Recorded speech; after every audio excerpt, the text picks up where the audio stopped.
Assalamu алейкум. Ыйман Нуру Кадырбеков.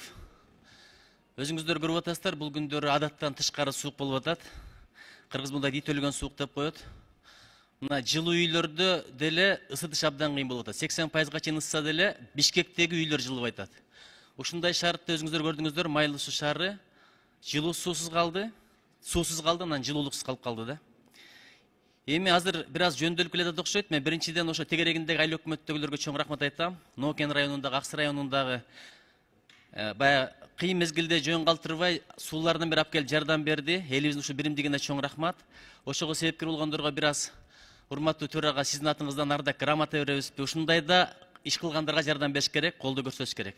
Анан экинчиден комиссия түзүп, урматтуу төрага депутат комиссия болобу же бул жерде президенттин өкүлү турат, межбет комиссия түзөсүздөрбү? Канча чыгаша болду, канча зыян келди, кимдер ушуга себепкер болду? Алдын алса болот беле, бир тыянак чыгарып коюш керек. Мындан арда болбойт деген кепилдиги жок. Канча айылдуу конуштары бар, пункттары бар дегендей, шаарлар, айылдар бар дегендей. Анан жакын деле келет, сууга мынча төлөй кал, ысыкка мынча төлөй кал деп. Ошолорго мындай бухгалтериялык списание деп коет. Эсептеп чыгарып туруп ушундай кылсак, жеңилдик берсек, жардам берсек, ошол адилеттүү болот эле. Биринчи сунушум ушул. Экинчиси, суук күндөрү көрдүңүздөр, самолеттор кечип учуп атты. 5-6 саатка кармалып, узакка кармалып.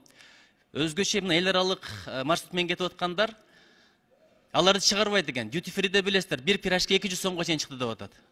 Ошолорду бир карап койбойлубу? Же тамак ашын бербейт экен. Кайнак суу араң суранып алып келип алдык дейт.